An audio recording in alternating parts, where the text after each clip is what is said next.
So very good morning to all. Today we are going to discuss about one of the important topic, that is Agnipath scheme. So ஒரு 4 to 5 days-ஆவே ஒரு கான்ட்ரோவர்ஷியலான ஒரு issue with respect to current அஃபேர்ஸ்னு சொல்லக்கூடிய topic தான். இவ்வளோ கான்ட்ரோவர்ஷியலான issues, இவ்வளோ அஜிடேஷன்ஸ் இருந்தோம், why they carry forward the Agnipath scheme to one such extent? Okay, so whether it is important or essential in this present context, especially in the modern warfare aspect. So throughout the world, okay, each and every countries go for on defense reforms, especially in terms of personal administration. Personal administration, they are going for some reforms. So on the context la paakumbodhu, India is also in the dire need for such a reforms. So appo ivlo oru structural reforms kondu varada irundha, what is the necessary behind it? Okay, so on the context la first paaka porom. In sense, what we are going to discuss now is by understanding the scheme, or in the topic mudikumbodhu you can come to one clarity that why we need such a scheme. And at the same time, to one surprise, okay, namakku irukkudiya surprises enna, in near future or UPSC kana or eligibility criteria va inda Agniveer தேவைப்படுமா, இல்ல இந்த அக்னிபாத் ஸ்கீம்ல இருக்கக்கூடியவங்களுக்கு ஒரு first preference கொடுக்கறதுக்கான possibilities இருக்கா அப்படின்னா, there is a lot of chances, because various committees and other experts recommended that Agniveer is considered to be the basic qualification for the civilian administration. நாளைக்கு வர்றதுக்கான ஃபியூச்சர்ல இருக்கிறதுக்கான சான்சஸ் இருக்கு அப்படின்றாங்க. அப்போ what is going to be happen in the future and why we need for such a reforms at present now? So அந்த ரெண்டு கண்டெக்ட்ல தான் இந்த இதை பார்க்க போறோம். ஸோ ஒன்னு எதை பத்தி டிஸ்கஸ் பண்ண போறோம் அப்படின்னு பாத்தீங்கன்னா, what an essential at present. Okay, so எதுக்காக இப்ப தேவைப்படுது இந்த scheme. Second thing, what are all the challenges at present. Okay, Indian warfare சிஸ்டத்துல இருக்கக்கூடிய what are all the basic challenges or what is the threat in front of the India, okay, in terms of ensuring its national security. Then third thing, with respect to what are all the basic reforms we already done in the defense. Okay, so now we are in terms of going to discuss about the personal administration. In sense, மனிதவள மேம்பாடு அப்படிங்கிறத இப்ப நம்ம பார்க்க போறோம் அப்படின்னா, but இதுக்கு முன்னாடி ஒரு சில ரிஃபார்ம்ஸ் பண்ணிருக்கணும் இல்லையா அவங்க, அதை பத்தின ஒரு சின்ன ஓவர்வியூ பார்த்துடலாம். பார்த்துட்டு அக்னிபாத் ஸ்கீமை பத்தி டீட்டெயிலா டிஸ்கஸ் பண்ணுவோம். அக்னிபாத் ஸ்கீம்ல இருக்கக்கூடிய சேலஞ்சஸ் என்ன, அதனால இருக்கக்கூடிய அட்வான்டேஜஸ் என்ன, அதை எப்படி ஓவர் கம் பண்றது அப்படிங்கிற ஆஸ்பெக்ட்ஸ்ல தான் இன்னைக்கு என்டையர் கிளாஸஸ்மே போக போது. ஒரு ஸ்பெஷல் செஷனா இருக்கும். Once I am sure that if you are complete this particular session, definitely will get some clarity about this scheme. Okay, so first போகும்போது what are modern warfare demands. நான் ஆல்ரெடி சொன்ன மாதிரி தான், we are in the transition phase. Transition phase in sense not only India, okay, so throughout the entire nation, our countries are also expecting for some changes in the military warfare. So அப்போ modern warfare அப்படிங்கிறது it's nothing but at present சர்க்கம்ஸ்டன்சஸ்ல இருக்கக்கூடிய ஒன்று. So ஒரு fourth industrial ரெவல்யூஷனுக்கு அப்புறம் நடக்கக்கூடிய ஒரு வார்ஃபேர்னோட சொல்ல முடியும். அப்படி இருக்கக்கூடிய அஸ்பெக்ட்ஸ்ல what is the major demand from all sides? In sense nothing but they argue for an revolution in military affairs, especially in technologies. In sense, nothing but we have to accommodate new technologies in our warfare tools, like introduction of artificial intelligence, machine learning, and other than that, we go for some high advanced unmanned aerial vehicles used for some attack and reconnaissance. And other than that, we have to technologically advance in our missile system, especially in terms of hypersonic missiles and short range nuclear missiles. So idellame we have to ensure our protection, especially for our national security. So on the context la we have to advance in technologies. And second thing, we should have some clear doctrine in sense with respect to our nuclear forces, nuclear weapons. We have a clear doctrine in the name of no first use policy. அப்போ அது ஒரு டாக்டரின் அப்படின்னு வரும்போது, so அப்போ அது மாதிரி என்ன வாங்கணும் அப்படின்னு பார்த்தீங்கன்னா, அதர் திங்ஸ்லயுமே we need some clear doctrines. Okay, why I am insisting all this in for the Agnipath அப்படிங்கிறது, once you understand the topic, okay, so இதுல எல்லாத்துக்குமே கனெக்டிவிட்டி இருக்கு அக்னிபாத்தோட பார்க்கும்போது. And other than that, third thing, they argued for a quantitative downsizing. Quantitative downsizing is not new, okay, especially in terms of neoliberal paradigm. In sense, ஒரு civilian அட்மினிஸ்ட்ரேஷன்ல especially in terms of நம்மளோட recruitment சிஸ்டமே வருவோமே, ஒரு 2014ல இருந்து பாத்தீங்கன்னா கன்சிஸ்டன்டா என்ன பண்ணிக்கிட்டு இருக்காங்க, they reduce the number of vacancies. அப்போ அதுக்கான ப்ராசஸ்க்கான நேம் என்ன அப்படின்னு பாத்தீங்கன்னா, right sizing and down sizing of personnels சொல்லுவாங்க. In sense a mean and more clean அட்மினிஸ்ட்ரேஷனை கிரியேட் பண்ணணும் அப்படிங்கிறது நம்ம civilian administrationல இருக்கக்கூடிய ஒரு டிமாண்ட்னு வச்சுக்கோங்க.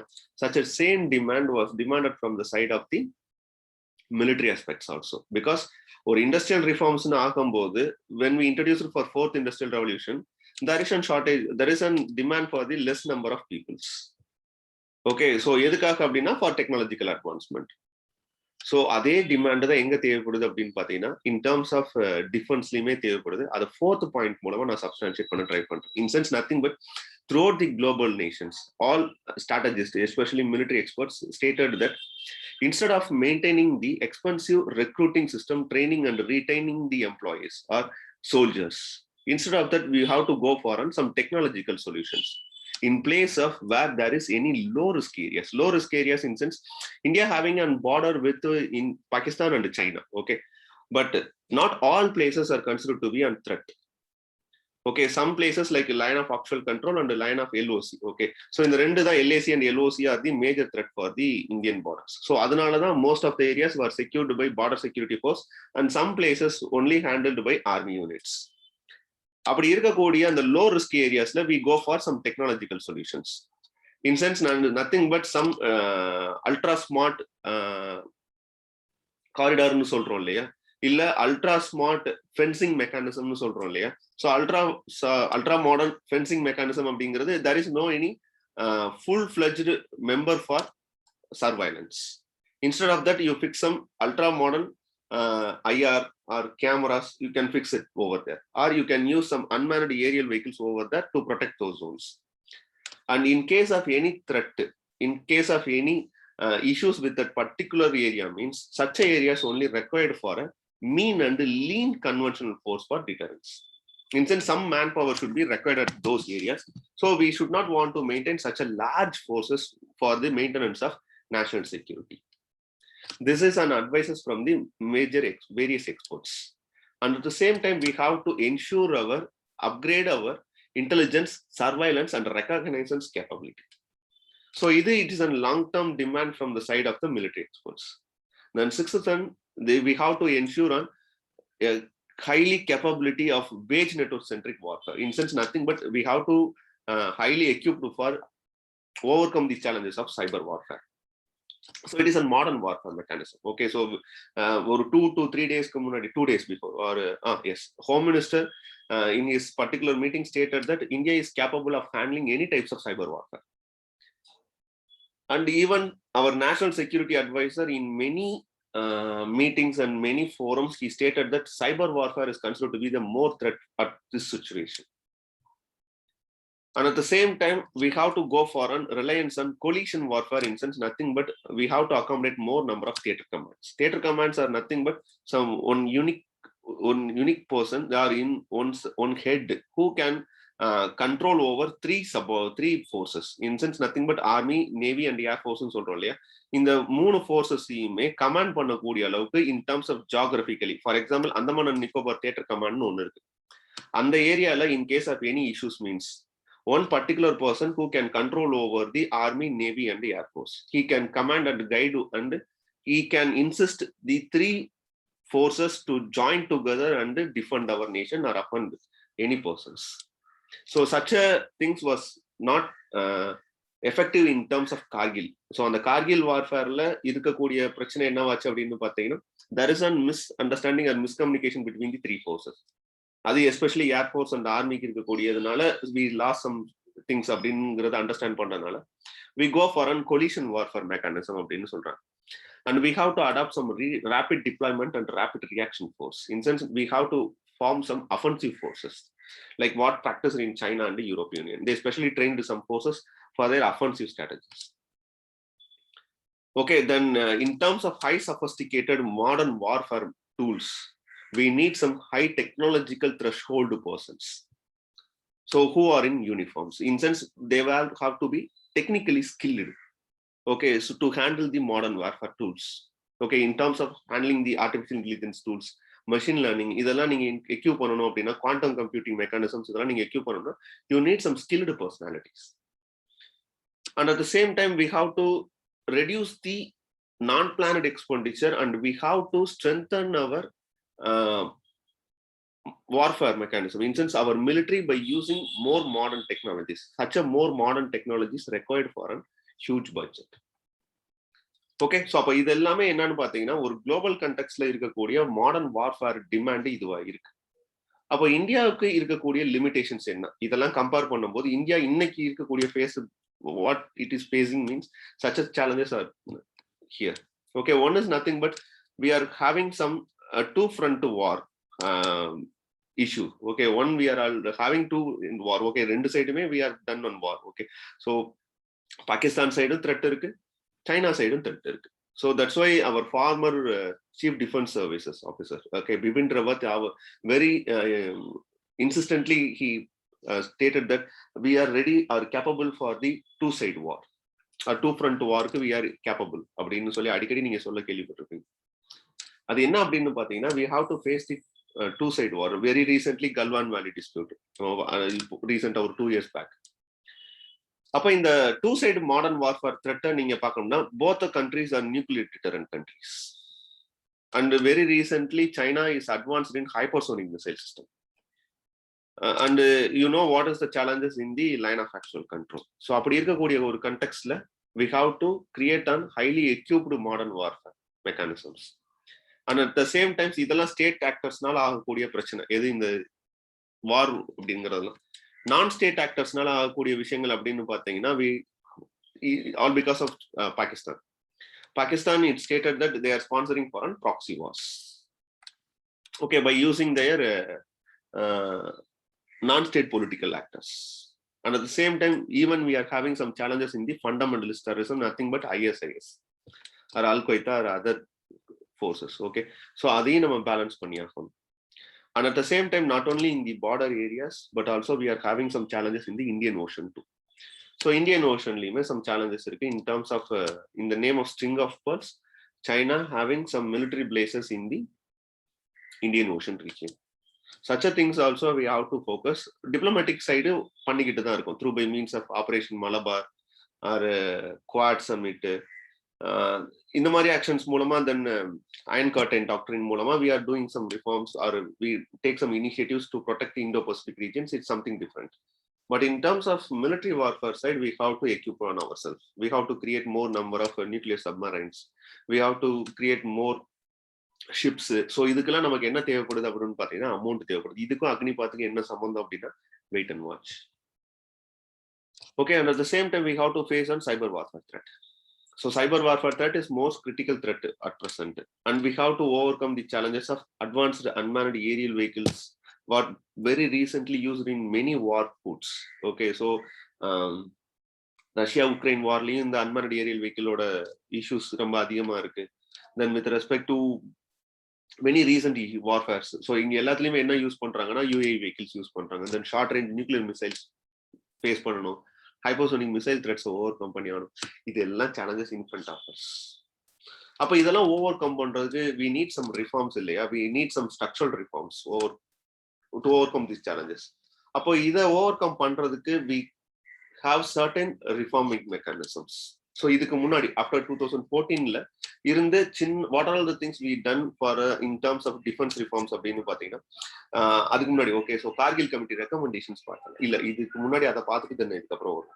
Okay, so what type of recommendations things we done for it அப்படின்னு பாத்தீங்கன்னா first after 2014 we create on chief of defense staff. So இது எதுக்காக அப்படின்னு பாத்தீங்கன்னா அந்த ஆபரேஷனல் கொலிஷன் ஒன்று இருந்துச்சு இல்லையா, அந்த theatrical collision ஒன்று இருந்துச்சு இல்ல. So in sense nothing but to increase efficiency and coordination and to reduce the duplication. There must be a jointness in the armed forces. Such a joined armed forces need a single command. That single command is nothing but chief of defense staff. So இந்த ஒரு post வந்து நம்ம create பண்ணோம். This post was recommended from the side of the Kargil committee. Then second thing we go for creating an individual department in name of Department of Military Affairs. Okay, under the Ministry of Defense, where in that CDS as secretary, in sense chief of defense staff is considered to be the secretary. What is the role of this Department of Military Affairs is nothing but it is the joint, that is it is an linking point where an civilian, that is a Ministry of Defense military உள்ள ஒரு connectivity strengthen பண்ணக்கூடியது, and at the same time strategic decision மேக்கிங்ஸ்லாம் யார் எடுப்பாங்கன்னா இந்த department of military affairs தான் எடுக்கும். இந்த ஒரு particular டிபார்ட்மெண்ட்டை ஒரு ப்ராசஸ் ரீஇன்ஜினியரிங்கை கிரியேட் பண்ணாங்க. And third thing, we ensured on Atmanirbhar Bharat through defense. In sense, nothing but we emphasized on make in India to equip our armed forces comparatively better. Not only in terms of self-reliance, but we want to be an export-led nations in terms of armed forces. To encourage those things, we allowed for 74% of FDI in defense manufacturing. And at the same time, to bring on transparency and to bring on speedy resolution in terms of acquisition program or procurement, we have on individual new defense acquisition procedures. So இதெல்லாமே ஒவ்வொரு time பீரியட்ல நடந்த ரிஃபார்ம்ஸ்னு வச்சுக்கோங்களேன். எதுக்காக அப்படின்னு பார்த்தீங்கன்னா to bring on speed and transparency in the defense acquisition. And we have to increase the strength of fleet, force, technological tools, missiles இதெல்லாம் பண்ணி ஆகணும். Such a thing we introduced on Rafale in our IAF, and we are going to purchase an S-400 and anti-ballistic missile system from Russia, and ensuring even gender equality.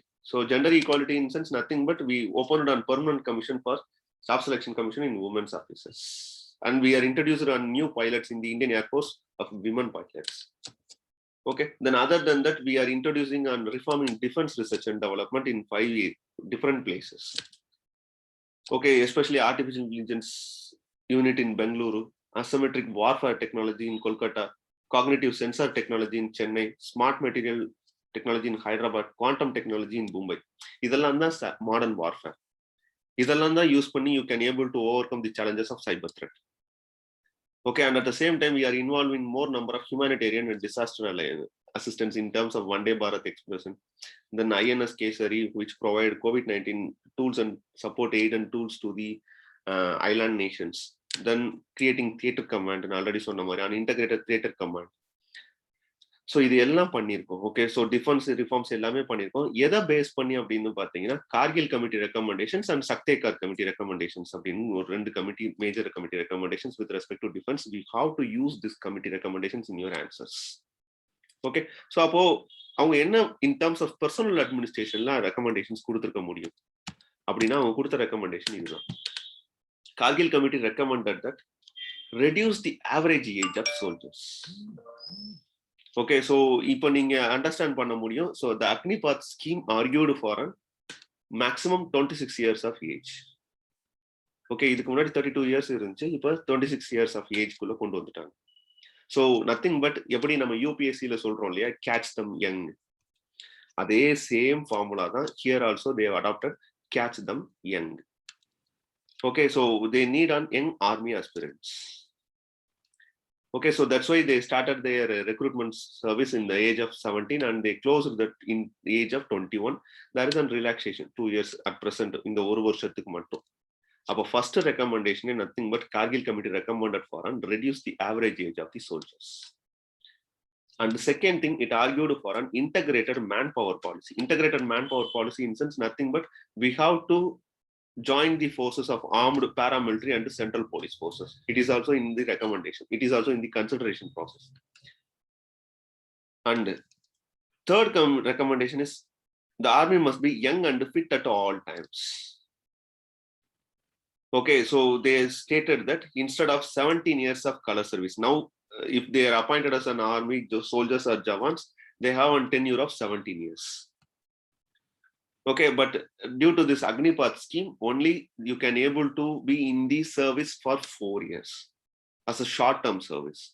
So அவங்க கொடுத்த recommendation is nothing but 7 to 10 years convert பண்ணுங்கன்னு சொன்னாங்க. But now we are plan to go for just 4 years as a contract service. அப்ப எதுக்கு அப்படின்னு பாத்தீங்கன்னா to make that services more reliable. Okay, and at the same time they also recommended that after retirement such a person should be engaged in National Service Corps, NCC Leo, illa such a person should be posted in the areas of land and water conservation and physical and social infrastructure development. So these were recommendations which are very much important. So first recommendation is the most important recommendation from the side of Kargil committee recommendation, and this one. So இது ரெண்டும் in terms of substantiating your points, you should address these 2 points. Okay, இதெல்லாம் நீங்க வே forward டூல்ல use பண்ணலாம். ஏன்னா after retirement what they are going to do means you can able to post them in national service corps என்சிசிலயோ இல்ல you are post them in terms of land and water conservation and physical and social infrastructure development. You can create some new services in terms of civilian administration. So அந்த SDG goal fulfill பண்ணனும் இல்லையா, அந்த SDG goal fulfill பண்ணனும்னா you have to go for these types of mechanisms. Some supervisory mechanisms க்கு நீங்க recruit பண்ணலாம் அப்படிங்கறத you can use this point as a way forward. So you have to generate your point. இதெல்லாம் தான் நீங்க பாயிண்டா generate பண்ணணும். So recommendations பார்த்தா you cannot able to generate an answer. But in terms of way forward, இதை நீங்க சொல்ல முடியும். And other than that, reduce the age profile of the army. This is also one of the major recommendations from the side of the Kargil committee, that is reduce the age. And it can help you to reduce the pension cost. And it also reduce the entitlements such as giving unmarried quarters and the educational facilities for their siblings, for their childs or children. So இது எல்லாத்தையும் உங்களால reduce பண்ண முடியும். So reduce the age profile. And at any cost, don't restrict on modernization of your warfare or military expenditure at defense forces. So in the context, for their budget constraints, don't go for reduce the modernization of your defense forces. So இதெல்லாமே recommendations very essentially in the 3 point you have to give to justify your points. இந்த 3 point must. இந்த 3 தான் நீங்க எழுதணும் Kargil committee recommendation அப்படின்னு. Then another committee recommendation is nothing but 2019ல ஒரு committee appoint பண்றாங்க in terms of Sheikh Thakar committee. இது எதுக்காக அப்படின்னு பாத்தீங்கன்னா ரிஃபார்ம்ஸ் இன் ஆர்மி. ஸோ இந்த ஆர்மி கமிட்டியோட ரெக்கமெண்டேஷன் என்ன அப்படின்னு பாத்தீங்கன்னா nothing but it also recommended for a reorganization and right sizing of the Indian army. Okay, so it's nothing but to make your organization to be in the mean size, in sense reduce the number of soldiers.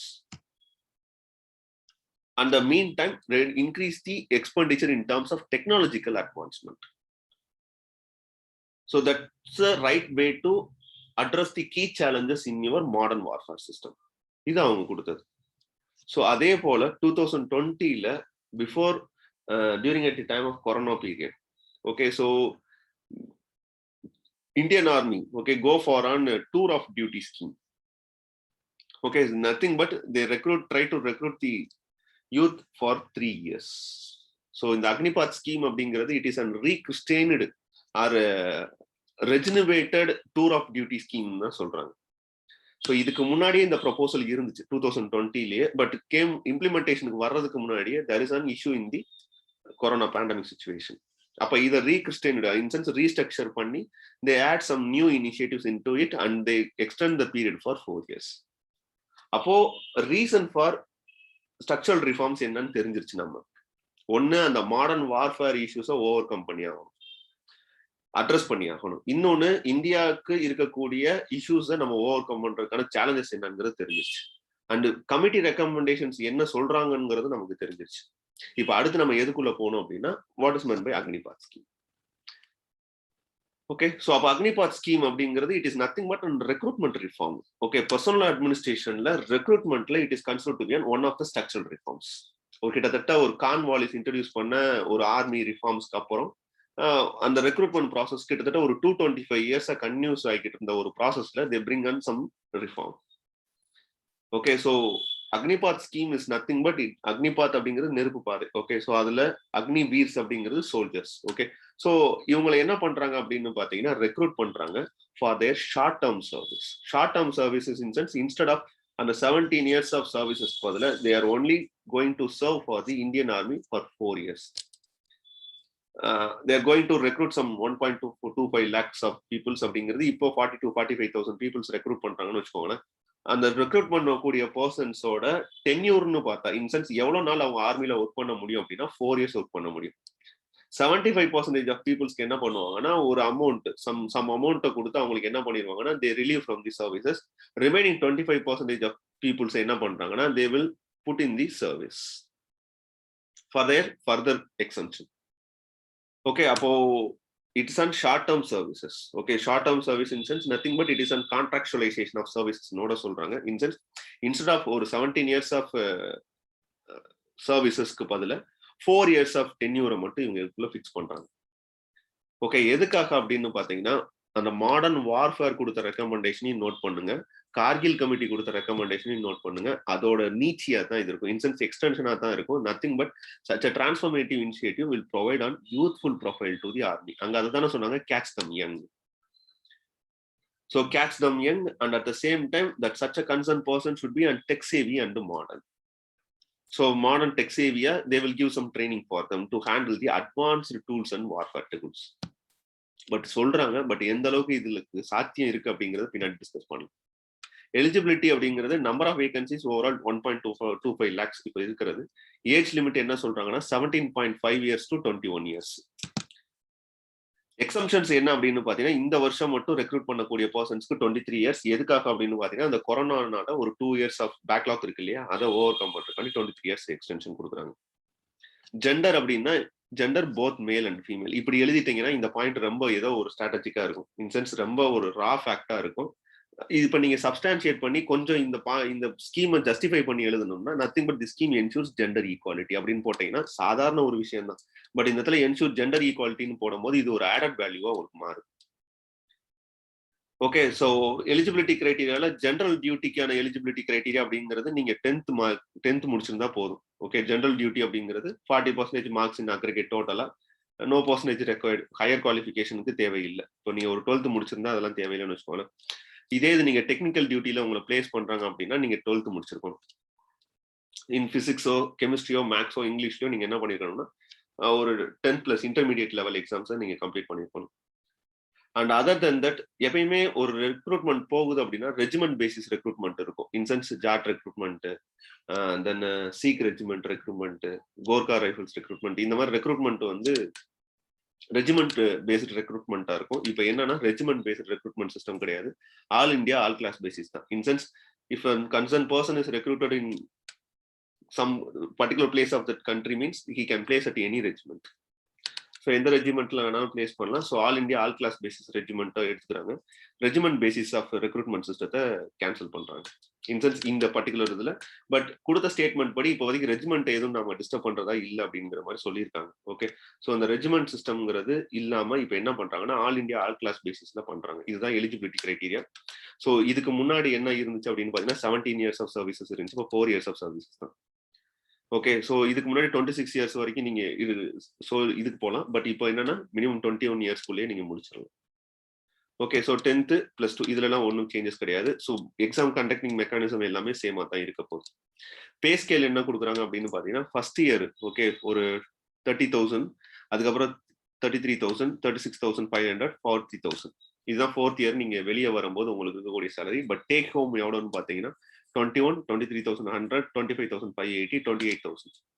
Remaining contributions இருக்கு இல்லையா, 30% of your salary, basic salary. இது எதுக்குள்ள போயிடும் அப்படின்னா Agniveer corpus ஃபண்ட்னு ஒன்று தர்றாங்க. Incense 4 years நீங்க கம்ப்ளீட் ஆனதுக்கு அப்புறம் உங்களுக்கு ஒரு லம்சம் அமௌண்ட் என்ன பண்ணுவாங்கன்னா from the side of government கொடுப்பாங்க. அதுல 30% of your contribution from your side. So 9,990, 10,950, 12,000 எடுத்து ஓவரால் 4 yearsக்கு பார்த்தா 5.2 lakhs. சேம் அமௌண்ட் யார் கான்ட்ரிபியூட் பண்றாங்கன்னா கவர்மெண்ட் ஆஃப் இந்தியாவும் கான்ட்ரிபியூட் பண்ணுது. அப்போ ஓவராலா பாத்தீங்கன்னா உங்களுக்கு இன்ட்ரெஸ்ட் எல்லாம் சேர்த்து போட்டு அவங்க என்ன சொல்றாங்கன்னா ஒரு 11.71 lakhs கிட்டத்தட்ட வரும் அப்படின்றாங்க. இந்த மீன் டைம் நீங்க ஏதாச்சும் ஒரு லோன் அப்ளை பண்ணாலும் பண்ணிக்கலாம் அப்படின்றாங்க. ஸோ இதுதான் இந்த பே ஸ்கேலோட திங்ஸ். இதுல என்ன அப்படின்னா இந்த சேவா நிதி ப்ரோக்ராம் அப்படிங்கிறதுக்குள்ள அக்னிவீர் கார்பஸ் ஃபண்ட்னு ஒன்று கிரியேட் பண்ணி நீங்க 4 years முடிச்சோடனே after your completion of your service. So அதுக்கப்புறம் ஒரு 11.71 lakhs சம் அமௌண்ட் ஆஃப் இது which is considered to be tax free, இது உங்களுக்கு கொடுத்துட்றாங்க. ட்ரைனிங் பீரியட் அப்படின்னு பாத்தீங்கன்னா nothing but 6 months of training period தான். And deployment of 3.5 years in your service. Okay, so இதுல 25% ஆஃப் பீப்புள்ஸை மட்டும் என்ன பண்ணுவாங்கன்னா ரீடைன் பண்ணுவாங்க. ரிமைனிங் 75% என்ன பண்ணிடுவாங்கன்னா they will sent out. So இந்த 75% ஆஃப் பீப்புள்ஸ் வெளியே போயிடுறாங்க இல்லையா, ரிமைனிங் இந்த 25% ஆஃப் பீப்புள்ஸ் இருக்காங்கல்ல, இவங்களுக்கு எது இன்க்ளூட் ஆகாதுன்னா இந்த initial 4 year period of recruitment retirement benefit இருக்கு இல்லையா, இது இவங்களுக்கு அப்ளை ஆகாது.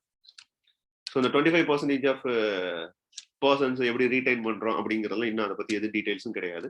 ஸோ இதுதான் ட்ரைனிங் பீரியடுக்கு அப்புறம் அவங்க கொடுக்கக்கூடிய டிப்ளாய்மெண்ட் ஆஃப் இதுல 3.5 years நீங்க சர்வீஸ்ல இருக்க போறீங்க. இன் கேஸ் ஆஃப் நீங்க ஜம்மு அண்ட் காஷ்மீர் டெரைன்ல இருக்க போறீங்கனாலோ இல்ல சியாச்சன் கிளேசியர் டெரைன்ல இருக்க போறீங்கனாலோ அதுக்கேற்றபடி ஒரு ஸ்பெஷல் ட்ரைனிங் ப்ரோக்ராம் அவங்க அனௌன்ஸ் பண்றேன்னு சொல்லியிருக்காங்க. பட் அதுவும் கிளாரிட்டி இப்போதைக்கு இல்லை. இப்போதைக்கு இருக்கக்கூடிய கிளாரிட்டியான ஸ்ட்ரக்சர் ஆஃப் தி ஸ்கீம் இதுதான். Okay, other than that post retirement benefits என்ன தர்றாங்க? ஸோ கொஞ்சம் கொஞ்சமா ஆட் பண்ணிக்கிட்டே இருக்காங்க. அட் ப்ரெசென்ட் மேபி இன்னைக்கோட ஒரு நோட்டிஃபிகேஷன் வரலாம். பட் இப்போதைக்கு சோஃபார் கொடுக்கக்கூடிய நோட்டிஃபிகேஷன் என்ன அப்படின்னு பார்த்தீங்கன்னா 10% in post in Home Ministry and Defense Ministry for Agnivees. Okay, so இந்த சிவிலியன் சைடு இருக்கக்கூடிய ரெக்ரூட்மெண்ட் சிஸ்டம் இருக்கும் இல்லையா, ஸோ அதுல ஒரு 10% ஆஃப் போஸ்ட் யாருக்கு ரிசர்வ் பண்றோம் அப்படின்னா Agniveers in sense nothing but Agnipath ஸ்கீம்ல ஜாயின் பண்ணவங்களுக்கு after completing of the 21 years இது உங்களுக்கு ஆஃபர் பண்றோம்னு சொல்றாங்க. இந்தியன் கோஸ்ட் கார்டு என்ன சொல்லுது அப்படின்னா 10% ஆஃப் தேர் ஜாப்ஸையுமே யாருக்கு ரிசர்வ் பண்றோம்னா அக்னிவீஸ்க்கு ரிசர்வ் பண்றோம்னு சொல்றாங்க. 16 ஸ்டேட் ஓனோட கம்பெனிஸ் இந்த மினிஸ்ட்ரி ஆஃப் டிஃபென்ஸ் என்ன பண்றாங்க அப்படின்னு பாத்தீங்கன்னா ஃபார் இந்த ரெக்ரூட்மெண்ட் ப்ராசஸ் ஒரு 10% ஆஃப் ரிசர்வேஷன் அவங்களுக்கு ஒதுக்குறோம்னு சொல்றாங்க. மினிஸ்ட்ரி ஆஃப் ஹோம் அஃபேர்ஸ் என்ன சொல்லுது அப்படின்னு பாத்தீங்கன்னா சென்ட்ரல் ஆர்ம்டு போலீஸ் போர்சஸ்லயும் அசாம் ரைபிள்ஸ்லயும் 10% ஆஃப் ரிசர்வேஷன் அவங்களுக்கு ஒதுக்குறோம்ன்றாங்க. அது போக ஹோம் மினிஸ்ட்ரி என்ன சொல்லுதுன்னா ஏஜ் ரிலாக்ஸேஷன் இவங்களுக்கு நாங்க கொடுக்குறோம் அப்படின்றாங்க. Okay, 5 years of age relaxation for this extended batch, அப்படி இல்லைன்னா 3 years of age relaxation. Okay, other than that ministry of sport shipping and waterways இருக்கு இல்லையா, அவங்களுக்குன்னு ஒரு சர்வீஸ் பேஸ்டு ரெக்ரூட்மெண்ட் சிஸ்டம் இருக்கும்ல in terms of merchant navy. இதுல எல்லாம் என்ன பண்ணுவாங்க அப்படின்னு பாத்தீங்கன்னா அதுல அவங்களுக்கு என்ன பண்றாங்கன்னா ப்ரிஃபரன்ஸ் கொடுக்குறோம்னு சொல்றாங்க அக்னிவீஸ்.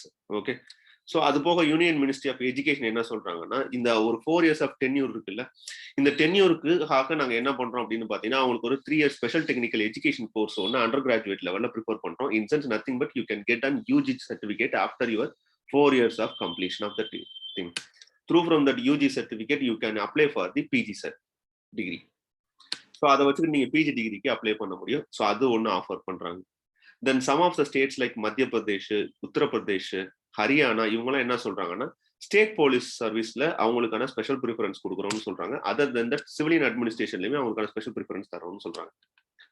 Then industrialist, like for example Tata, especially Mahindra, he announced that once they completed their Agnivees process, after their process they can give some preference in the Mahindra group.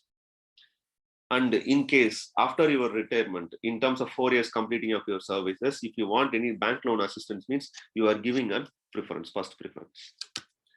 And in case of so if you are serving as an Agnipath scheme la varumbodhu, you can get a distinct rank and you can get a distinct insignia. In sense some new batches are introduced in this particular scheme. And entrepreneurs இருந்தா bank loans உங்களுக்கு facilitate பண்ணுவாங்க. இன்னும் other schemes எல்லாமே என்ன பண்றேன்னு சொல்லியிருக்காங்கன்னா update பண்றேன்னு சொல்லியிருக்காங்க. ஸோ எதுக்காக அப்படி இதை நான் சொல்றேன் அப்படின்னு பாத்தீங்கன்னா ஒருவேளை உங்க ஆன்சரை சப்ஸ்டான்ஷியேட் பண்றதுக்கு, இன் சென்ஸ் நத்திங் பட் ஒரு லிமிடேஷன்ஸ்ல என்ன இருக்கு அப்படின்னு பாத்தீங்கன்னா ஜாப் செக்யூரிட்டிங்கிற ஒரு கொஸ்டின் வருது. அப்போ ஃபியூச்சர் செக்யூரிட்டிக்கு எதுனா இதெல்லாமே ஃபெசிலிட்டேட் பண்றாங்க. ஓகே, ஸோ இது எல்லாமே features of Agnipath scheme or அக்னிவீஸ்க்கான சம் திங்ஸ் இது எல்லாமே கொடுக்கறதா இருக்கு. சாரி, ஓகே, இதுல இருக்கக்கூடிய அட்வான்டேஜஸ் என்னவா இருக்கு? தென் அதர் தென் தட் என்ன இல்லை அப்படின்னா இதுக்கு முன்னாடி இருந்ததுக்கும் இப்போ இல்லை அப்படின்னா பென்ஷன் கிடையாது உங்களுக்கு. No long term post service benefits like medical, gratuity and other funds எதுவுமே கிடையாது. தென் அதான் பென்ஷன் அண்ட் கிராட்டிட்டி இருக்காது. ஸோ இதுதான் ஒரு மேஜர் சேலஞ்சஸ் இதுல. Okay, then what is it's advantages? Advantages already சொன்ன மாதிரி அந்த ஸ்கீமோட அப்ஜெக்டிவ் தான் இதுல இருக்கக்கூடிய ஃபர்ஸ்ட் அட்வான்டேஜ். அப்படின்னா நத்திங் பட் ஒரு யூத்ஃபுல் ப்ரொஃபைலை கிரியேட் பண்றீங்க, அதுவும் டெக் சேவி அண்ட் மாடர்ன் ப்ரொஃபைலா கிரியேட் பண்றீங்க. ஸோ ஆவரேஜ் ஏஜ் 32ல இருந்து 26ல நீங்க கொண்டு வரும்போது அந்த கேட்ச் தம் யங் அப்படிங்கிற ஒரு வைப்ரண்டான ஒரு ஃபோர்ஸ் உங்களால கிரியேட் பண்ண முடியும் அப்படின்னு சொல்றாங்க. Okay, so that such a force can have the capacity to attract more number of, or they can easily able to learn the new technologies, and at the same time their much health and fitness level is comparatively greater, they argued from the context of defense side. And first is the major. Okay, then second is the Kargil committee recommendation arkattum, Saktekar committee recommendation arkattum, illa other military reforms recommendation arkattum, everyone said that we have to restructure the defense budget. ஏன் defence பட்ஜெட்டை restructure பண்ணணும் அப்படின்னா யூஸ்வலா defence budget ஒரு 3% of ஜிடிபில கொடுக்குறாங்கன்னு வச்சுக்கோங்க. கிட்டத்தட்ட ஒரு 5,25 lakhs வந்து ஒதுக்குறாங்க ஃபார் 2023 பட்ஜெட்லயே வச்சுக்கோங்க. ஸோ இதுல டிஃபென்ஸ்க்கு பென்ஷன் மட்டும் எவ்வளவு போகுது அப்படின்னா 1.19 lakh 69,600 crores போகுது. ஓகே, ஸோ அதுல பாத்தீங்கன்னா அலோகேஷன் ஆஃப் ரெவன்யூ எக்ஸ்பெண்டிச்சர் அப்படிங்கிறது you cannot able to create any capital. In sense modern டூல்ஸோ டெக்னிக்ஸோ எதுவும் வாங்க முடியாது. அது மட்டும் எவ்வளவு அலோகேட் ஆகுது அப்படின்னா கிட்டத்தட்ட 233 crore. இதுக்குள்ள எதுவும் வந்துருதுன்னா பென்ஷன்ஸ் அண்ட் சாலரிஸ் வந்துருது, மெயின்டெனன்ஸ் எல்லாமே வந்துருது. ஸோ இது எல்லாமே என்ன பண்ணணும்னு ட்ரை பண்றாங்க அப்படின்னா ரெடியூஸ் பண்ணணும்னு நினைக்கிறாங்க. ஏன்னா டிஃபென்ஸ் பட்ஜெட்ல கிட்டத்தட்ட 50% of budget is spend for the revenue expenditure, not for any capital expenditure. அப்போ இந்த ரீஸ்ட்ரக்சரிங்க்கு எது ஃபெசிலிட்டேட் பண்ணி தரும் அப்படின்னு பார்த்தீங்கன்னா இந்த அக்னிபாத் ஸ்கீம் ஃபெசிலிட்டேட் பண்ணி தரும். To resize or reconsider or reduce the defense budget in terms of defense budget reduce பண்றது கிடையாது, டிஃபென்ஸ்ல நான் plan expenditure especially revenue expenditure reduce பண்றதுக்கு இது ஒன் ஆஃப் த டூலா மாறும். ஏன்னா ஒரு வருஷத்துக்கு 60,000 பீப்புள்ஸ் என்ன பண்றாங்க அப்படின்னு பாத்தீங்கன்னா ரிட்டைர்மெண்ட் ஆகி நியூவா ஆட் ஆகுறாங்க. ஓகே, ஸோ அப்போ என்ன ஃபெயில் பண்றாங்க அப்படின்னு பாத்தீங்கன்னா ஒரு ஆஃப்டர் 20 இயர்ஸ்க்கு அப்புறம் ஸோ இது இன்னும் என்ன ஆகும் அப்படின்னு பார்த்தீங்கன்னா மவுண்ட் அப் ஆகும். So it give an additional burden for us in terms of our exchequer அப்படிங்கிறது அவங்களோட சைட் ஆஃப் ஆர்குமெண்ட்டாக இருக்கு. ஸோ அதையும் இது மூலமா என்ன பண்ண முடியும் அப்படின்னா ரிஃபார்ம் பண்ண முடியும்னு they believe. Then third thing, they can increase the employment opportunities and high work skill force in the external market. So after 4 years அப்புறம் they are highly trained, they are highly disciplined, they are having a high skill set compared with other persons. அப்போ இந்த ஒரு job skilled persons work ஃபோர்ஸ்க்கு வரும்போது you can get better employment in various fields. அப்போ employment opportunities கிடைக்கிறதுக்கான possibilities அதிகம். ஏன்னா நம்ம already பார்த்தோம் 10% ஆஃப் ரிசர்வேஷன் அதெல்லாம் பார்த்தோம். In many industrialist unit they are giving an first preference for this Agniveers. அப்போ இது மூலமா என்னன்னா ஒரு பெட்டர் ஒர்க் ஃபோர்ஸ் உங்களால கிரியேட் பண்ண முடியும், ஒரு வைப்ரண்டான ஒரு more disciplined ethical work force உங்களால கிரியேட் பண்ண முடியும் அப்படின்னு சொல்றாங்க. And at the same time, through from this workforce, you can able to create a contactless warfare. In this contactless warfare, you can able to avoid some human disasters. So first affect ஆகுது யாரு? Human தான். So ஒரு contactless warfare உங்களால கொண்டு வர முடியும். Invincible and more technocratic warfare உங்களால advancement உங்களால இன்ட்ரோடியூஸ் பண்ண முடியும் அப்படின்னு சொல்றாங்க. ஓகே, ஸோ அடுத்து குவான்டிடேட்டிவ் ரீசைசிங். ஸோ இந்த பாயிண்ட் விட்டுருங்க. ஓகே, ஸோ அடுத்து குவான்டிடேட்டிவ் ரீசைசிங் அப்படின்னு வரும்போது இட்ஸ் நத்திங் பட் நான் ஆல்ரெடி சொன்ன மாதிரி தான். So right sizing and down சைசிங்னு சொல்றோம் இல்லையா. ஒரு 3% ஆஃப் ஜிடிபியில் ரியல் டேர்ம்ஸ்ல you can able to reduce your expenditure through by means of right sizing and down sizing of the profiles, job profiles. அப்போ அது மூலமாகவும் இது ஃபெசிலிட்டேட் பண்ண முடியும் அப்படின்னு சொல்றாங்க. And at the same time இது மூலமா என்னன்னா இப்போ 2 ஆப்ஷன் இருக்கும் யூஸ்வலாவே இந்த right sizing and down sizing அப்படின்னா. இப்போ நம்ம இதுல சிவிலியன் அட்மினிஸ்ட்ரேஷன்ல என்ன பண்ணிடுறாங்க அப்படின்னா யூஸ்வலா ஒரு 100% ரெக்ரூட் பண்ற இடத்துல என்ன பண்ணிடுறாங்கன்னா ஒரு 80% ரெக்ரூட் பண்ணி நம்பரை ரெடியூஸ் பண்ணிடுறாங்க. பட் அந்த மாதிரி அட் பிரசன்ட் ஆர்மியில பண்ண முடியுமானா பண்ண முடியாது. Because still we are incapable of some modern tools and techniques. Our best force is jawan force அப்படின்னு சொல்றாங்க. அப்ப ஜவான் ஃபோர்ஸ் நீங்க என்ன பண்ண முடியாதுன்னா அவங்களோட பாப்புலேஷன் சைஸை உங்களால ரெடியூஸ் பண்ண முடியாது. பாப்புலேஷன் சைஸை ரெடியூஸ் பண்ணக்கூடாது, அட் த சேம் டைம் எக்ஸ்பெண்டிச்சரை ரெடியூஸ் பண்ணணும். அப்ப அதுக்கு அவங்க யூஸ் பண்ணக்கூடிய மெக்கானிசம் தான் எதுனா இந்த கான்ட்ராக்ட் சர்வீஸ். அப்ப கான்ட்ராக்ட் சர்வீஸ் மூலமா என்ன பண்றாங்க, ஒரு 4 years ஆஃப் டென்யூர்ல அதே ஸ்ட்ரென்த் உள்ள பர்சன்ஸை ரெக்ரூட் பண்றாங்க. ரெக்ரூட் பண்ணிட்டு எந்த ரிட்டையர்மெண்ட் பெனிஃபிட் இல்லாம அவங்க என்ன பண்ணிட்டாங்கன்னா வெளியே அனுப்பிடுறாங்க. அப்ப இது மூலமா என்னன்னா ஃப்ரெஷ் யங் பிளட் உள்ள வந்துகிட்டே இருக்கும். So more modern forces man power இருந்துகிட்டே தான் இருக்கும். பட் அந்த இடத்துல எக்ஸ்பெண்டிச்சர் உங்களால் ரெடியூஸ் பண்ணிட்டே போக முடியும். இது ஒரு நல்ல டெக்னிக் அப்படின்னு ஆர்கியூ பண்றாங்க. In sense nothing but man பவரை ரெடியூஸ் பண்ணல, ஆனா மேன் பவருக்கான எக்ஸ்பெண்டிச்சரை ரெடியூஸ் பண்றாங்க. Okay, so retaining of more number of persons for a long tenure instead of that they are placing on short term tenure. So எப்படி நம்ம யூஸ்வலாவே கம்பெனிஸ்ல ID கம்பெனிஸ்ல follow பண்ணுவாங்களோ அதே டாக்டிக்ஸ் தான் இங்கேயும் ஃபாலோ பண்றாங்க. ஓகே, ஸோ இது ஒரு மெக்கானிசம். இதை வந்து மேனேஜரலிசம்னு சொல்லுவாங்க ஒரு கண்டெக்ஸ்ட்ல. ஓகே, தென் அடுத்த விஷயம், இது கான்ஸ்டியூஷனோட ஒத்து போகுதா அப்படின்னா ஆமா. ஏன்னா ஒரு எத்திக்கலான ஒரு ஸ்கில்ஃபுல்லான ஒரு பர்சனாலிட்டிஸ் நீங்க உள்ள சிவிலியனுக்குள்ள இன்ட்ரடியூஸ் பண்ணும்போது after 4 years you can able to fulfill the aspiration of fundamental duties what mentioned in the Article 51A. In sense, defend the country and render national service when called upon to do so. In case of any war வரக்கூடிய situationல these civilians will act as an army force. They are skilled forces. So in some countries they are make it as an compulsory. Okay, வியட்நாமோ இல்ல தைவான்லயோ இல்ல to some extend சைனாலேயோ இல்ல some கண்ட்ரீஸ்லயோ ஒரு 1 year வந்து நீங்க மினிமலா நீங்க ஆர்மியில service பண்ணியே ஆகணும். நம்மது அப்படி கிடையாது. Our army recruitment system is more voluntary basis recruitment system. No one is forced to serve in the army. Okay, so அதெல்லாம் சில கண்டிஷன்ஸ் இருக்கு, அந்த மாதிரி எதுவும் கிடையாது நமக்கு. And at the same one of the best army system ஏன் சொல்றோம்னா, it is considered to be more apolitical in nature. In sense we are not intervene in the affairs of the politics. So இதெல்லாம் we are having an advancement. So அது போக இந்த fundamental டியூட்டிஸை fulfil பண்றதுக்கான ஒரு சான்ஸா எது இருக்கு அப்படின்னு பாத்தீங்கன்னா இந்த அக்னிபாத் ஸ்கீம் இருக்கு. ஓகே, ஸோ இது எல்லாமே இதோட அட்வான்டேஜஸ் அப்படின்னு வரும்போது what is its disadvantages or limitations? Limitations are nothing but உங்களுக்கு ஜாப் செக்யூரிட்டி இல்லை, பென்ஷன் கிடையாது. ஸோ ஒரு 17 இயர்ஸ் ஆஃப் பீரியட்ல நீங்க சர்வீஸ் பண்ணும்போது you can get an good sum amount of pension, salaries எல்லாமே வரும். தென் அலவன்சஸ், கிராட்டிடியூட், தென் அந்த மெட்டர்னல் பெனிஃபிட்ஸ் சொல்றோம் இல்லையா, ஸோ அது எதுவும் உங்களுக்கு கிடைக்காது. So job security and pension இருக்காது. அப்போ பேசிக்கா ஒரு பர்சன் மாஸ்லோ ஹைரார்கி தியரியில சொல்லக்கூடிய ஃபர்ஸ்ட் 2 ஸ்டேஜஸ் அவங்களால அச்சீவ் பண்ண முடியும். So it is an threat. Okay, to on some extent it is an challenges against the individual who serve for the Agnipath scheme because their job is question mark. But அதை நம்ம sort out பண்றது they are having some options. அதை நீங்க critically analyse வரும்போது இதை எழுதிட்டு தோ அது இருந்தாலும் இப்படி இருக்கு அப்படின்னு சொல்லி நீங்க எழுதிடலாம்.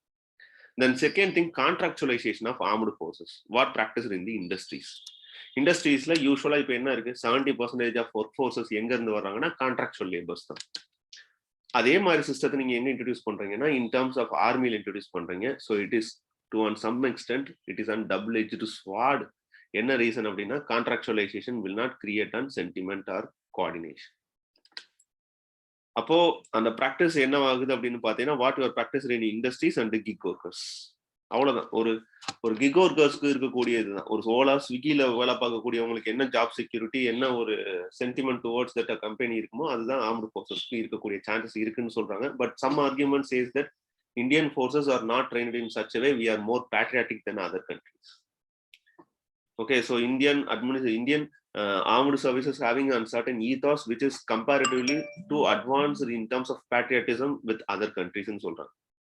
அந்த மேட்ரிடம் அப்படிங்கிறது இந்தியாவில் இருக்கக்கூடிய ப்ரைடு. ஓகே, அது எந்த விதத்திலையும் டைலூட் ஆகாதுங்கிறத they justify. Then casualization of training. Casualization of training in sense nothing but usually it takes 2 to 3 years to train a person as an army person. But Agnipath scheme only give on 6 months of training. So அப்ப casualization of training in sense low profile training process தான் adapt பண்ண முடியும். Then threat to national security. Reason என்ன அப்படின்னு பாத்தீங்கன்னா nothing but ரீசெண்டா நடந்த இந்த உக்ரைன் ரஷ்யா வார் இருக்கு இல்லையா, இதுல டிப்ளாய் பண்ணக்கூடிய இந்த contract warfare forces, Russian soldiers, இவங்களை என்ன பண்ணாங்கன்னா இப்ப நம்ம அடாப்ட் பண்றோம் இல்லையா, இந்த மாதிரி ஒரு சிஸ்டத்துல தான் அடாப்ட் பண்ணாங்க. இவங்கனால என்ன பண்ண முடியலன்னா they are not performed well. So அதனால ஒரு ரீசன் சொல்றாங்க it takes month and days to counteract the forces of Ukraine forces. அப்ப நேஷனல் செக்யூரிட்டிக்கு இது ஒரு த்ரெட்டா இருக்கும் அப்படிங்கிற மாதிரி ஒரு சைட் ஆஃப் ஆர்குமெண்ட் இருக்கு. அடுத்து affect team building process. Team building process ஏன் அஃபெக்ட் பண்ணுது அப்படின்னா ஒரு ஆவரேஜ் 6 monthsக்குள்ள ஒரு 4 to 6 அக்னிவீர்ஸ் உள்ள வர்றாங்க, 3 to 5% வெளியே போறாங்க. நம்ம எப்படி ஒரு 10% ஆஃப் எவ்ரி 6 monthsக்குள்ள என்ன ஆகுதுன்னா ஒரு டர்ன் ஓவர் நடந்துகிட்டே இருக்கு. ஒரு 100 பேர் இருக்கக்கூடிய ஒரு ரெஜிமெண்ட்ல என்ன ஆகுது அப்படின்னு பாத்தீங்கன்னா ஒரு பெட்டாலியன்ல பாத்தீங்கன்னா 10 பேர் ரீப்ளேஸ் ஆகிட்டே போறாங்க, யாருன்னு தெரியாது. ஸோ இப்படி இருக்கக்கூடிய ஒரு கண்டிஷன்ல how you can able to bring and team spirit and bonding, இது ஒரு கொஸ்டின் மார்க்கா இருக்கு. And at the same time இந்த நீங்க கிரியேட் பண்ணக்கூடிய அந்த 75% ஆஃப் பர்சன்ஸ் வெளியவும் 25% ஆஃப் பீப்புள்ஸ் உள்ளேயும் வச்சிருக்கேன்னு சொல்றீங்க இல்லையா, இது ஒரு ஆன்டிதீசிஸ் ஆஃப் பாண்டிங் சென்டிமெண்ட்டை கிரியேட் பண்ணணும். ஏன்னா காம்படிஷன்ல நான் தான் ஃபர்ஸ்ட் வரணும் அப்படிங்கும் போது ஒரு கோஆர்டினேஷன் அந்த இடத்துல மிஸ் ஆகும். அப்போ அந்த ஆன்டிதீசிஸ் ஆஃப் பாண்டிங் கிரியேட் ஆகும். இது ஒரு மேஜர் இஷ்யூ. இன் சென்ஸ் ஒரு வார்ஃபேர்ல டீம் அண்ட் கோஆர்டினேஷன் ஒர்க் தான் வெரி மச் இம்பார்ட்டன்ட். பட் இந்த மாதிரி ஒரு விஷயத்தை நீங்க அகாமடேட் பண்ணும்போது it create an antithesis of bonding. Then more than that இருக்கக்கூடிய ஷார்டேஜ் எங்க இருக்கு அப்படின்னு பாத்தீங்கன்னா you have to first give preference for the officers. Officers appointment தான் இருக்கிறதுல அதிகமா தேவை. ஏன்னா கிட்டத்தட்ட 12,000 ஆஃபீஸர்ஸுக்கு வேகன்சிஸ் இருக்கு. அதை தான் நீங்க ஃபர்ஸ்ட் ஃபுல்ஃபில் பண்ணணும். ஏன்னா அவங்க தான் என்ன பண்ணணும், war strategist and commanding officers. So இந்த ஷார்டேஜை வச்சுக்கிட்டு you can able to create and such a force means how you can able to manage the Agnipath. And through from that how without officers you can select this considered 25% is best and 75% has to come out. அப்படிங்கறத உங்களால எப்படி சொல்ல முடியும்னு கேக்குறாங்க. Okay, then cannot defend legally of their rejection. In case 75% of persons reject பண்றாங்க அப்படின்னு பார்த்தீங்கன்னா, there is no any statutory provisions or non-statutory complaint provisions to file that we are left out of without any assessment. Unfair assessment இருக்கு அப்படின்னா அதை எப்படி உங்களால justify பண்ண முடியும்? மேபி சம் நெப்போட்டிசம்ஸ் உள்ள இருக்கலாம். அதெல்லாம் how you can able to overcome அப்படிங்கிறது இங்க இருக்கக்கூடிய பிரச்சனை. And modern warfare weapon handling it is very less chance for them to handle because 3 stages of training ப்ராசஸ்ல 3rd ஸ்டேஜஸ்ல தான் ஹை எக்யூப்டு வார் ஹெவி ஆர்டிலரிஸை கொடுப்பாங்க அப்படின்னு சொல்றாங்க. Handling of BrahMos, Pinaka, Bofors, Dhanush இதெல்லாம் வந்து ஹெவி ஆர்டிலரி. நமக்கு தெரியும் ரீசெண்டா பிரம்மோஸை பை மிஸ்டேக் என்ன பண்ணிட்டோம், லான்ச் பண்ணிட்டோம்னு சொல்லி பாகிஸ்தானுக்குள்ள ஒரு இஷ்யூ ஆச்சு. ஓகே, ஸோ அப்போ அது ஒன்றும் சாதாரண விஷயம் கிடையாது. ஒரு பிரம்மோஸை நீங்க பை மிஸ்ஹேண்டில் பண்ணி நான் பிரம்மோஸை கொண்டு போய் லான்ச் பண்ணிட்டேன் அப்படின்னா it is an shame. Okay, so அப்படி இருக்கக்கூடிய ஒரு கண்டெக்ட்ல minimum 2 to 3 years of training process இருக்கக்கூடிய கண்டிஷன்ல ஒரு 6 monthsக்குள்ள எப்படி நீங்க இந்த ஒரு ஹெவி ஆர்டிலரி வெப்பன்ஸ் எல்லாம் கொடுத்து நீங்க ட்ரெயின் பண்ணுவீங்க அப்படிங்கிற ஒரு கொஸ்டின் மார்க் இருக்கு. பட் அவங்க சைடு இருக்கக்கூடிய ஆர்குமெண்ட் என்னன்னா ரிமைனிங் இருக்கக்கூடிய 25% லேட்டர் இயர்ஸ்ல நாங்க ட்ரைனிங் கொடுத்துருவோம்னு சொல்றாங்க. பட் இன் கேஸ் ஆஃப் அந்த 4 yearsக்குள்ளேயே வாரோ இல்லை ஏதோ ஒரு சுச்சுவேஷன் வரும்போது how they can able to handle such equipment. So இது ஃப்ரம் த சைட் ஆஃப் ஆர்குமெண்ட்ல இருக்கக்கூடிய ஒன் ஆஃப் தி சேலஞ்சஸ். தென் அந்த ரெஜிமெண்ட் பாண்டிங்கை கேன்சல் பண்ணுங்க. ஏன்னா அந்த 1 class 1 unit அப்படின்னு சொல்லக்கூடிய ரெஜிமெண்ட் சிஸ்டம் என்ன ஆகும்னா it will destroy. Then other than that இதுதான் மேஜர் த்ரெட்னு சொல்றாங்க. இன் சென்ஸ் நத்திங் பட் ஒரு 75% ஆஃப் பீப்புள்ஸை நீங்க வெளியே அனுப்புறீங்கன்னு வச்சுக்கோங்களேன், they are trained to kill soldiers. ஒரு 35,000 பீப்புள்ஸை என்ன பண்றீங்கன்னா டிமோபிலைஸ் பண்ணி ஹைலி ட்ரெயினடு ஸ்கில்டு சோல்ஜர்ஸை நீங்க சொசைட்டிக்குள்ள கொண்டு வர்றீங்க அப்படின்னா if that concern peoples becoming or remain jobless they can easily radicalise. அப்ப ரேடிகலைஸ் ஆகும்போது it will proliferate to some extent நக்சலிசத்தை ப்ரோலிஃபரேட் பண்ணும் அப்படின்னு சொல்றாங்க. ஒரு ட்ரெயினடு சோல்ஜர்ஸை நீங்க உள்ள கொண்டு வந்து ஒரு சிவிலியன் இதுக்குள்ள without any job assurance if you are making that concerned person to remain jobless means they can easily able to have the radicalization situation. அப்ப அதை how you can able to sort out அப்படிங்கிறது இங்க இருக்கக்கூடிய major challenge. And Indian சோல்ஜர்ஸ்க்கான basic things என்ன அப்படின்னு பாத்தீங்கன்னா ஒரு ஃபைட்டரா நீங்க சோல்ஜரா இருக்கீங்கன்னா first they give preference to their name. In sense ரெஜிமெண்டோட ரெப்புடேஷனை அவங்க ஹேண்டில் கொண்டு வரணும் அப்படிங்கிறது அவங்களோட இது. வெரி ரீசென்ட்லி ஒரு சிங் மூவியோட இருக்கும் இல்லையா, ஒரு very small number of population will face the challenges அப்படிங்கிற மாதிரி ஒரு மூவி பார்த்துருவோம். ஸோ அவங்களுக்கு ஃபர்ஸ்ட் எது அப்படின்னா ரெஜிமெண்ட் தான் அவங்களுக்கு இருக்கக்கூடிய ஃபர்ஸ்ட் ப்ரைடு. தென் நாமக் அப்படின்னு சொல்லுவாங்க. நாமக் அண்ட் நிஷான் தான் ஒரு மிலிட்ரி சோல்ஜர் ஜவானோட ப்ரைடு அப்படின்னு சொல்லுவாங்க. So namak means salt means loyalty. And nishan sign meaning the colours of the regiment. So இப்போ சீக் ரெஜிமெண்ட், ஜாட் ரெஜிமெண்ட் இதெல்லாம் சொல்றோம் அப்படின்னா each having their own significant insignia and colour. இப்போ நீங்க 1 class ரெஜிமெண்ட் சிஸ்டம் அப்படின்னு போகும்போது அப்போ அது டைல்யூட் ஆகும்போது they will lose the they are comparatively less loyal. Okay, so that Agniveers become and less loyal to their this particular unit. அப்போ அந்த Jat regiment, Rajput regiment, Sikh regiment அப்படின்னு சொல்றோம் இல்லையா, அது எல்லாமே என்ன ஆகும் அப்படின்னு பார்த்தீங்கன்னா டைல்யூட் ஆகும்போது ஆர்கனைசேஷனோட ஈத்தாஸும் டிஸ்டர்பன்ஸ் ஆகிறதுக்கான சான்சஸ் இருக்கு. Okay, so at the same time நீங்க ஒரு ஹைலி த்ரெட் உள்ள ஏரியாஸ்ல எஸ்பெஷலி சைனா, பாகிஸ்தான் அந்த மாதிரி இடத்துலலாம் நீங்க பிளேஸ் பண்ணும்போது வெல் ட்ரைன்டு அஃபீஷியல்ஸ் பிளேஸ் பண்ணணும். ஆனா மினிமம் 3 to 6 months 3 years ஆகும்னு சொல்றாங்க. அப்ப இதையும் சேலஞ்சை ஓவர் கம் பண்ண வேண்டிய சுச்சுவேஷன் இருக்கு. ஸோ அப்போ இதெல்லாம் ஓகே. ஸோ அப்போ நமக்கு என்ன தெரிஞ்சிச்சு அப்படின்னா அக்னிபாத் ஸ்கீமை பத்தின ஃபீச்சர்ஸ் தெரிஞ்சிருச்சு, what is is advantages and limitations தெரிஞ்சிச்சு, how to overcome this challenges. அப்போ வே ஃபார்வர்ட் என்ன சொல்றாங்க அப்படின்னு பாத்தீங்கன்னா technology is not the only solution. Okay, so எந்த ஒரு ஆர்கனைசேஷன்லையும் human resource management is very much important. So please focus on those areas instead of giving more response to the technology. Please concern with human resource technology instance management, because which is considered to be a more efficient and more essential part in any war success. This is stated that only. Okay, then at the same time, they stated that it is a comment from the side of the one military expert. He stated that last few yards of victory is only measured not by robots but by humans. In sense, nothing but if you are going to place an Indian flag in particular area after victory, it should not be climbed by any robot. Robot அதை claim பண்ண முடியாது. Only it can climb only by soldiers or jawans. So இப்போ soldiers R jawans நீங்க எந்த அளவுக்கு நீங்க treat பண்றீங்களோ maintain பண்றீங்களோ அதுதான் உங்களோட விக்டரிக்கான பேசிக் கிரைட்டீரியா. அப்போ such a jawan should be more professional and they should be more trained and you have to maintain an organisation ethos in such a context. So அதை நீங்க மெயின்டைன் பண்ணி ஆகணும். So you have to take into consideration of these things. Please use this type of statements in your answer. Okay, so third thing, though there is an principle in the modern warfare that is reducing boots on ground principle, because that particular agenda is come from the side of US, because Afghanistan, they are having a huge boots, but they failed. Iraq, they placed, but they failed. Russia, it is also facing some challenges. Instead of, even though there is a chance of reducing boots on the ground principle, but such a things should not affect the human resource.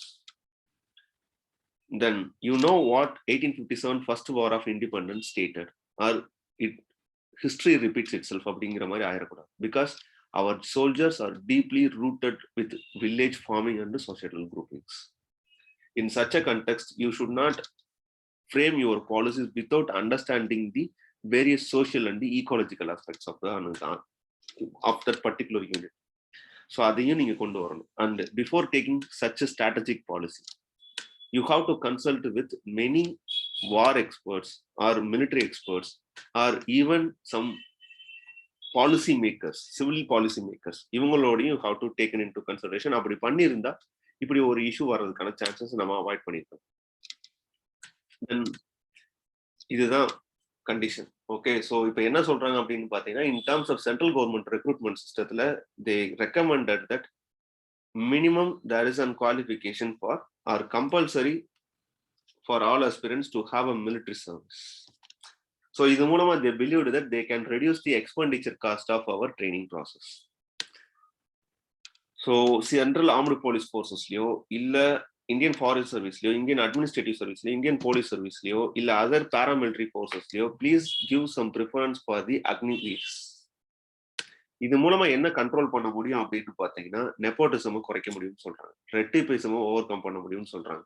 ஏன்னா they are highly ethical, skilled trainers, they are more disciplined, and to some extent they know apolitical, and at the same time they know the ground reality of what and national security demands. இது எல்லாமே தெரியும் அப்படின்னு சொல்றாங்க. So if you are giving such a preference to those persons means you can get on better civilian administration அப்படிங்கிற ஒரு recommendation இருக்கு. அப்ப இதையும் we have to take into consideration. Okay, then last thing is, first you have to give some focus on appoint the officers, because there is some shortage of 13,000 officers out of 40,000 cadres. 13,000, okay, கிட்டத்தட்ட ஒரு 35 to 40% of officers வந்து vacancy இருக்கு. இதை fill பண்ணுங்க. Fill பண்றதையும் நீங்க பண்ணா மட்டும்தான் அந்த ஒரு ப்ராசஸை நீங்க சக்சஸ் பண்ண முடியும்.